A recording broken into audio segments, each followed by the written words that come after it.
especialmente los neutrófilos, la inflamación aguda. Pero como su periodo de vida es corto, ¿no? Son 4 días, a lo mucho, como hemos mencionado, 3 o 4 días. Para algunos textos es 2 días, ¿no? Dura menos todavía. Entonces, ¿por qué razón predominan los neutrófilos en una inflamación aguda?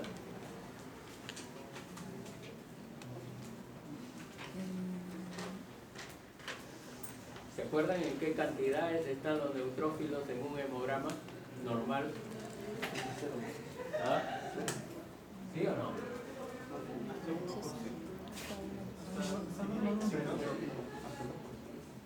¿En cuánto?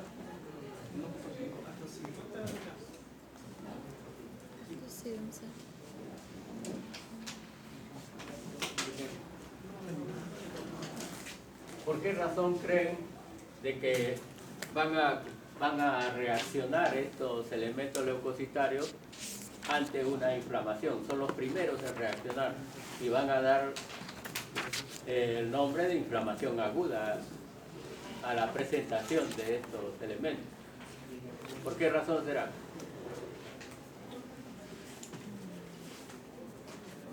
¿Alguna idea? Porque son los que hacen.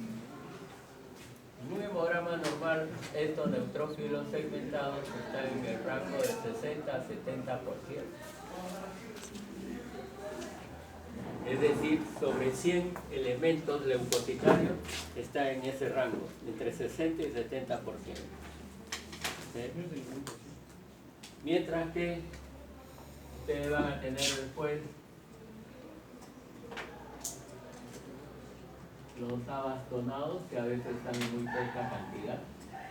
Luego tienen los eosinófilos, que son pocos, ¿no? Los eosinófilos están en ese rango, entre 2 al 5%, ¿no? Los basófilos casi no hay, están de 0 a 1%. Luego van a tener los linfocitos.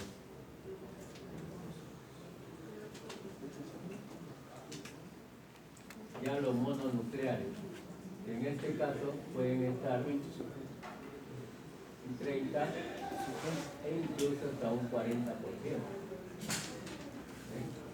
Y por último, los monocitos, hasta 10%. que van a estar en 10%.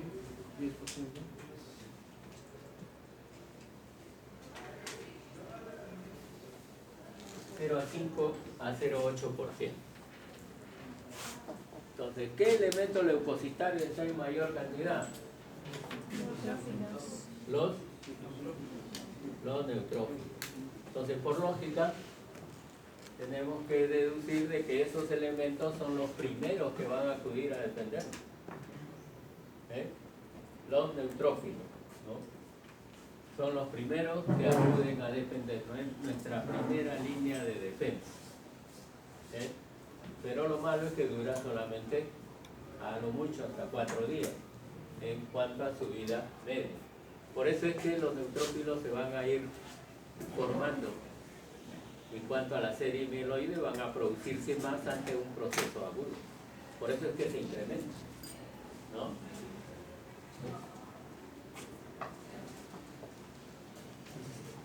Y luego, si fallan nuestros neutrófilos, ¿no? Si van fallando nuestros neutrófilos, ¿qué otro elemento acude? ¿Ah? ¿Qué elemento leucocitario está en segundo orden? Los linfocitos. ¿Okay? Los linfocitos. ¿Okay? Los linfocitos van a acudir después. Pero junto con los linfocitos también acuden los monocitos, que son los macrófagos de la sangre. Pero estos monocitos están en muy poca cantidad. Entonces, si estos están en mayor cantidad son los primeros que acuden, ¿representan a qué tipo de inflamación? A la inflamación aguda. Por eso la inflamación aguda se caracteriza en que su tiempo de evolución es corto. Y además, las células que predominan son los leucocitos neutrófilos o polimorfonucleares. ¿Okay? Entonces, tiempo de evolución corto y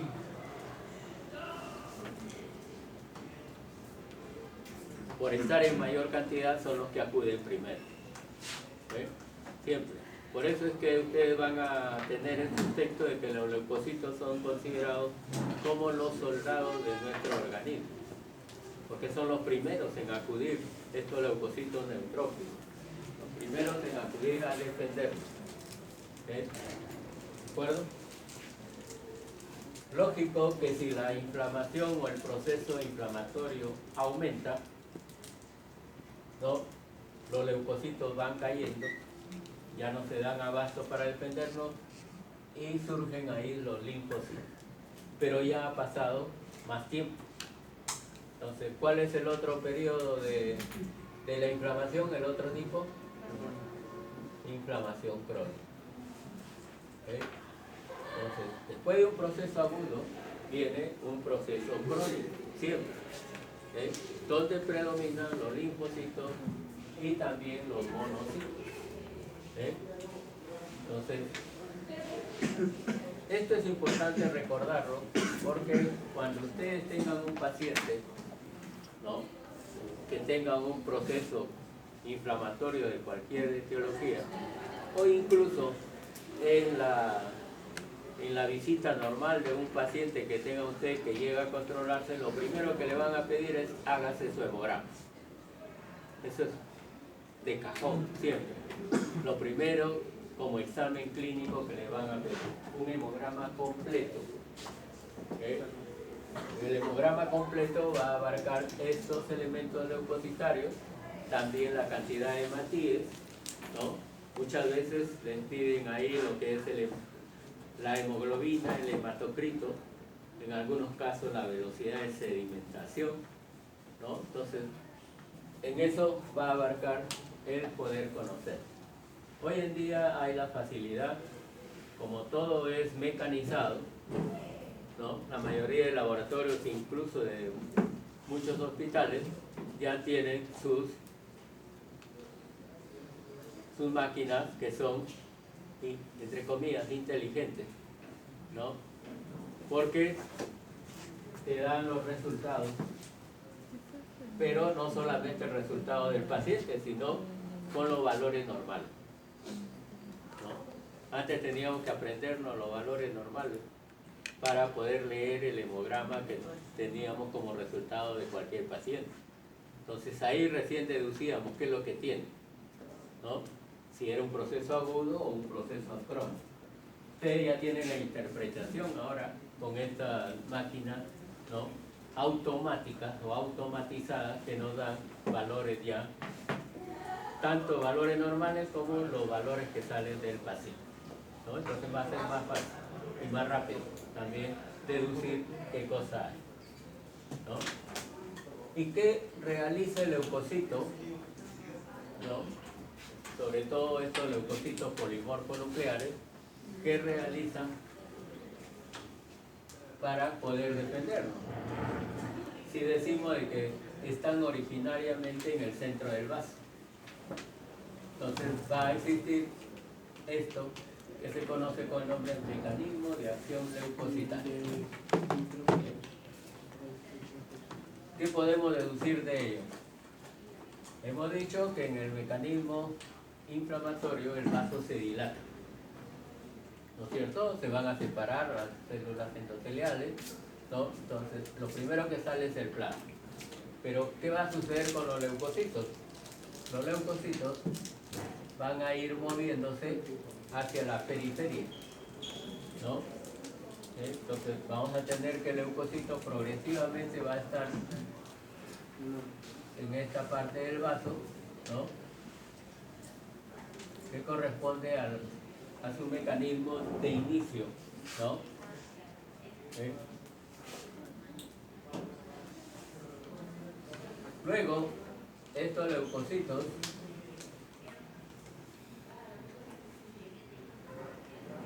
se ubican en el margen del vaso.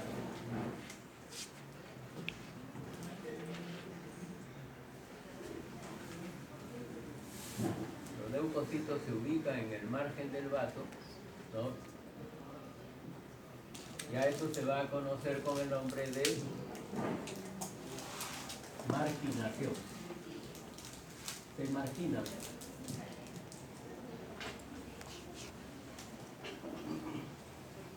La marginación leucocitaria. ¿Eh? Entonces, el leucocito tiene una propiedad que es inherente a ellos para poder atravesar la pared del vaso, que se llama, ¿cómo se llama? ¿Ah? Aprovecha esa propiedad que tiene en muchos casos, ¿no? Que es la diapedesis, ¿no? La propiedad que tienen los leucocitos para atravesar, ¿no? El vaso o la pared del vaso. ¿Sí? Entonces, uno puede ser por diapedesis y otra porque hemos dicho que en este mecanismo de vasodilatación las células endoteliales se separan. Entonces para el leucocito va a ser más fácil salir. ¿Sí? Entonces, ante esa salida del leucocito ya del vaso, eso se llama migración leucocitaria. Entonces, vamos a tener que el leucocito, de haber estado en el centro, va a ir progresivamente llegando al margen, a lo que se denomina marginación leucocitaria. Luego sale del vaso y es migración leucocitaria. ¿Okay? Son los estadios en los cuales el leucocito va a efectuar su defensa. ¿Okay? Una vez que está fuera del vaso, ¿qué va a hacer el leucocito?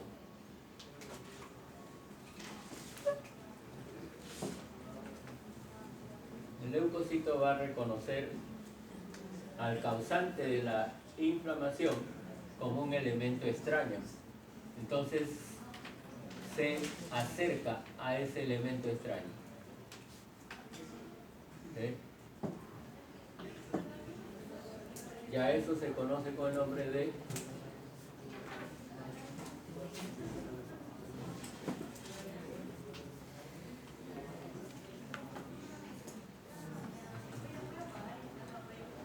se va a conocer con el nombre de quimiotaxis.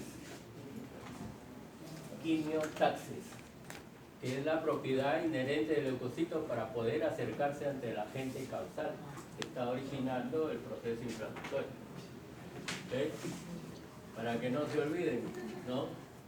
Casi siempre les digo, acuérdense que el leucocito toma taxi para llegar ante el agente causal. ¿Okay? ¿Sí? ¿Y qué va a suceder ante esa identificación del agente causal? ¿Qué va a pasar? Como lo va a reconocer como un elemento extraño, el leucocito lo fagocita. ¿No? Entonces se produce el proceso de fagocitosis. Lo incluye al elemento extraño dentro del leucocito. Entonces tiene una propiedad de fagocitar. ¿Sí? ¿De acuerdo? No solo los macrófagos fagocitan, también el leucocito por el cuerpo nuclear fagocita al elemento extraño. ¿Y qué va a suceder ahí? Una vez que existe la fagocitosis, o ya no pasa nada. Cuando hay esa fagocitosis, ¿qué puede pasar? Puede pasar hasta 3 eventos. ¿Okay? Uno de ellos es que el leucocito destruya, ¿no?, al agente causal. Si lo destruye, felices nosotros porque hemos ganado la batalla. ¿Ok? Entonces, destruye al agente causal. Pero puede suceder lo opuesto o no. Sí. ¿Ah? ¿Puede suceder lo opuesto? Sí. Que el leucocito sea destruido, ¿no?, por el agente causal. ¿De acuerdo? Entonces, el agente causal destruye al leucocito. Ahí sí tenemos que preocuparnos, porque ya la enfermedad comienza a evolucionar de otra forma, ¿no? ¿Ok? ¿Y habrá un tercer evento o no? ¿O ahí queda? Que permanezca ahí. ¿Ah? Granuloma. ¿Habrá un tercer evento en el cual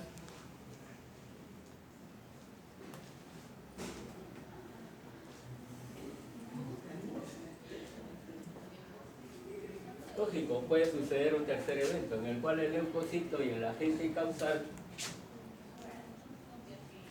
no se hagan nada y se produce lo que es una simbiosis? Y eso es lo que sucede cuando hay parasitismo. Los parásitos, por ejemplo, los parásitos muchas veces no van a destruir a las células inflamatorias, sino más bien conviven con ellos, ¿no? Y eso es lo que se va a denominar así, la convivencia, ¿no? Porque los dos se van a necesitar. ¿Okay? Entonces, podemos tener esos tres eventos. El evento que nos va a preocupar más es cuando nuestros leucocitos son vencidos por el agente causal. ¿De acuerdo? Lógico que ante todo este mecanismo de acción leucocitario, ¿no?, vamos a tener la participación de los mediadores de la inflamación. Específicamente para acción de los leucocitos, deben recordar ustedes que tienen los leucotrienos, ¿okay?, el factor de agregación plaquetaria también existe, también va a ser efectivo, ¿no? Lo que mencionaron hace un momento, las quimioquinas o quimiosinas,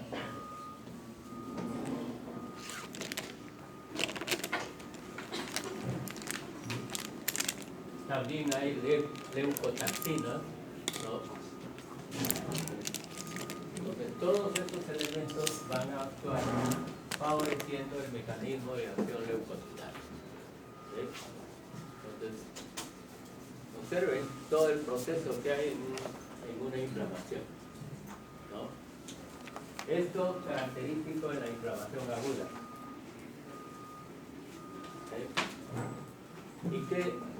¿Y cómo se denominan algunas lesiones o enfermedades que tengan el proceso agudo?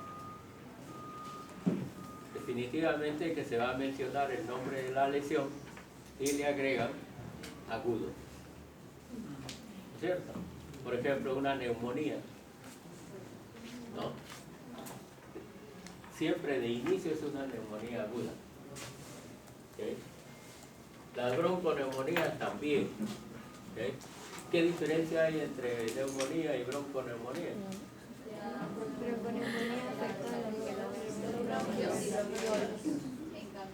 Así es, la neumonía afecta mayormente los alveolos. Cuando ustedes hagan pediatría, con mucha frecuencia le va a decir este niño o este recién nacido tiene una neumonitis.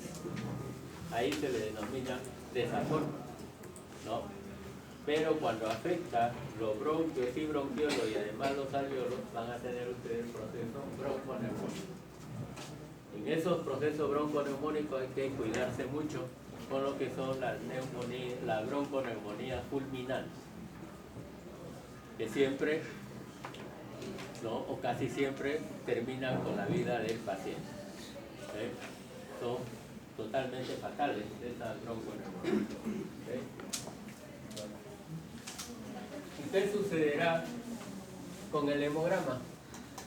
El en un proceso agudo? Los neutrófilos van a estar elevados. Los, Neutrófilos. en un proceso agudo, los neutrófilos van a estar incrementados. ¿Ok? Puede llegar 75-80%. Y todos los demás elementos están en menos cantidad. Ustedes van a encontrar muchas veces un hemograma en el cual les diga que los neutrófilos son de 80% y 20% de linfocitos, y ahí nomás queda. Puede ser. ¿Ok? ¿De acuerdo? ¿Ok? ¿Y por qué razón los abastonados? ¿Qué vienen a hacer los abastonados dentro de los neutrófilos? Los inmaduros, por así. Son elementos jóvenes, sí. ¿Ok? Y se le llama bastonados porque precisamente tienen, el núcleo tiene la forma de un bastón o el núcleo encallado de la aorta, ¿no? Su forma de callado de la aorta. Por eso algunos, sobre todo en literatura extranjera, le mencionan leucocitos encallados. ¿Ok? Se menciona que los abastonados siempre están en un rango, ¿no? Que los abastonados van a estar siempre, un abastonado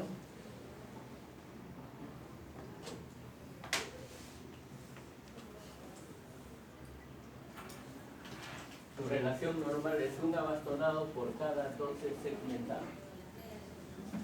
¿Ok? Muchas veces pueden aumentar y se rompe esta relación. Esta es la relación normal. ¿Ok? ¿Qué pasa cuando aumentan los abastonados? Ustedes van a tener un término cuando estos abastonados aumentan.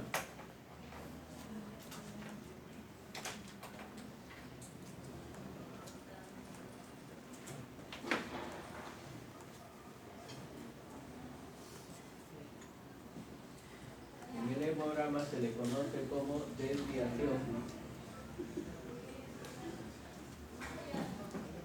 a la izquierda. Hay una desviación a la izquierda. ¿Okay? No hay que mencionar la política, esto es totalmente diferente. ¿Okay? Entonces, cuando hay aumento de abastonados y se rompe esa relación a favor de los abastonados, definitivamente se le denomina así, desviación a la izquierda. ¿Okay?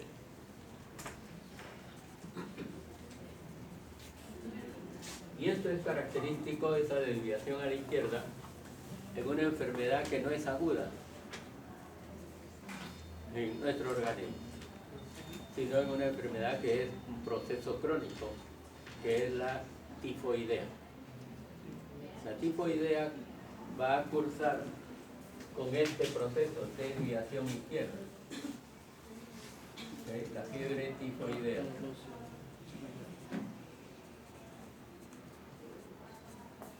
Pero recuerden que la tifoidea es un proceso crónico, no es agudo.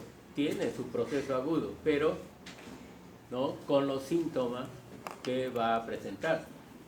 ¿Okay? Pero ahí el hemograma en inicio no es totalmente certero. ¿Okay? Sino tiene que hacerse el hemograma posteriormente o repetirlo casi siempre y hacerlo con lo que es, para confirmar tifoidea, los análisis de aglutinaciones típicas, ¿no? Que es otro método, aglutinaciones típicas. ¿Okay? Emplean una especie de sueros, ¿no? Que tiene el agente somático y el agente flagelar de la salmonela para hacerlo reaccionar con el suero del paciente, ¿no?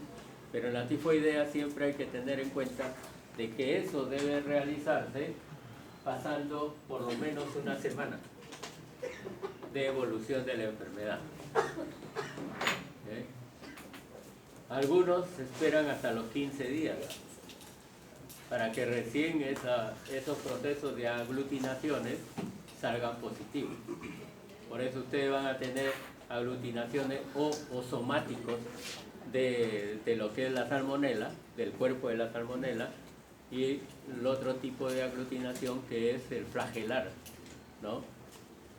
Que corresponde a la parte del flagelo de esta bacteria, ¿no?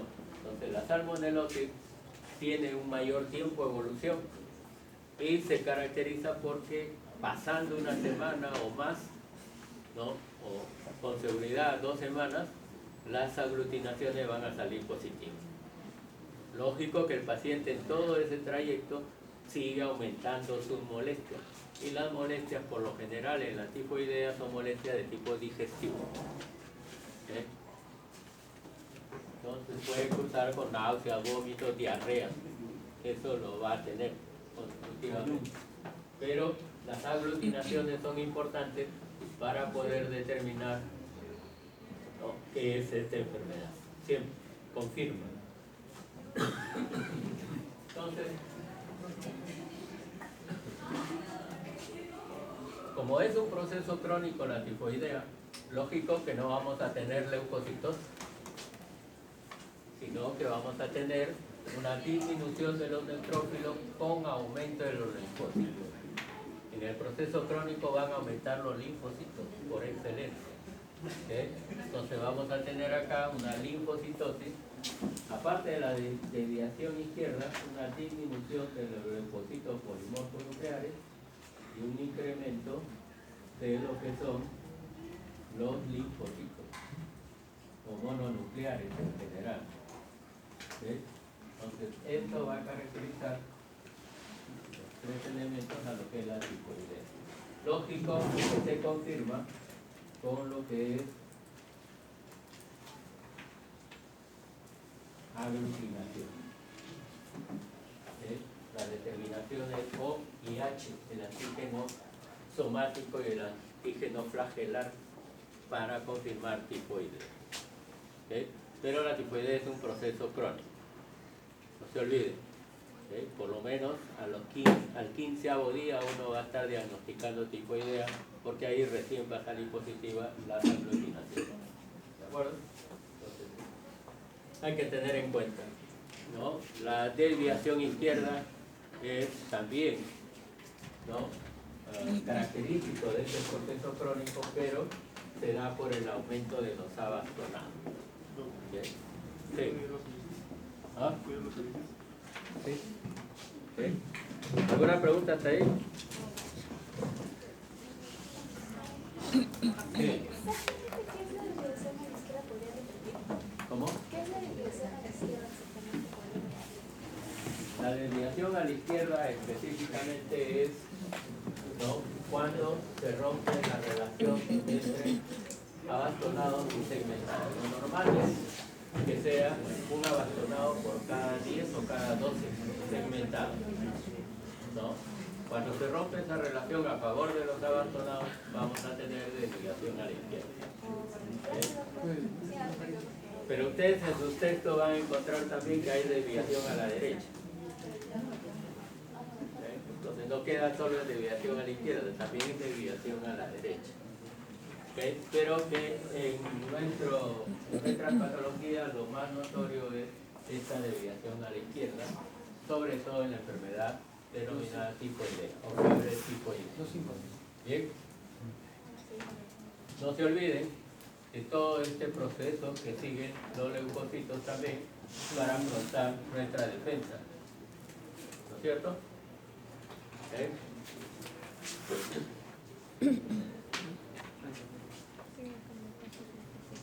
Bien. En cuanto a los patrones de la inflamación, está dado por lo que es lo relacionado a si es agudo o si es crónico, ¿no?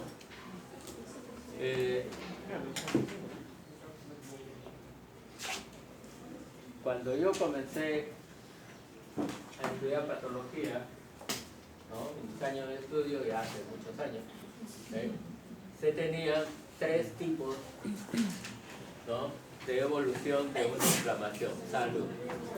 Había el proceso inflamatorio agudo, se consideraba un proceso inflamatorio subagudo, ¿okay? Luego había el proceso inflamatorio crónico y aparte se consideraba la inflamación crónica granulomatosa. ¿Cuál? ¿Okay? Cada uno de ellos tenía sus razones de ser en cuanto a la evolución. ¿Okay? Por ejemplo, hoy en día nos dice que la inflamación aguda se da en un tiempo de evolución de 1 a 2 días, a lo mucho 4 días. ¿Por qué razón? Porque 4 días es el tiempo de vida media de los polimorfos nucleares, ¿cierto? ¿No? 3 o 4 días, como mencionó su compañero. Entonces hay que considerar eso como el proceso para la inflamación aguda. Pero recuerden además de que siempre hay que saber cómo preguntar al paciente. Creo que les mencioné de que de repente el paciente llega a su consulta y le dice, estoy mal, tengo tal cual síntoma, ¿no? Entonces es un proceso agudo, pero si ustedes le comienzan a insistir desde cuándo comenzó a tener su primer síntoma, le va a decir, hace 6 días, ¿no? Entonces ya está pasando del proceso agudo, está pasando hacia un proceso crónico, ¿okay? Entonces siempre hay que tener esa consideración, ¿okay? Las primeras molestias del paciente siempre son importantes, ¿okay? Aunque el paciente no le dé la importancia o no tenga relación con la enfermedad, para ustedes sí, ¿okay? Porque después lo van a asociar de que por esa razón el proceso está avanzando. Entonces cuando hay síntomas o signos que el paciente no los toma en consideración, ¿no? En la literatura se menciona de que eso se conoce como pródromos. Pródromos, que son los signos o síntomas iniciales que están prácticamente dejándose de lado en el paciente cuando se inicia la enfermedad. Algunos le llaman así, pródromos. Siempre van a escuchar eso, ese nombre. ¿Okay? ¿De acuerdo? Bien. Entonces, hemos dicho que los leucocitos, cuando acuden a defendernos, son los que representan la primera línea de defensa de nuestro organismo y caracterizan a la inflamación aguda, ¿no? Pero esa inflamación aguda puede ser también con algunas variantes, como van a encontrar en su PPT, ¿no? En algunos casos encuentran leucocitos abundantes, no hay problema. Es una inflamación aguda, ¿okay? Incluso a la microscopía. Pero además de eso,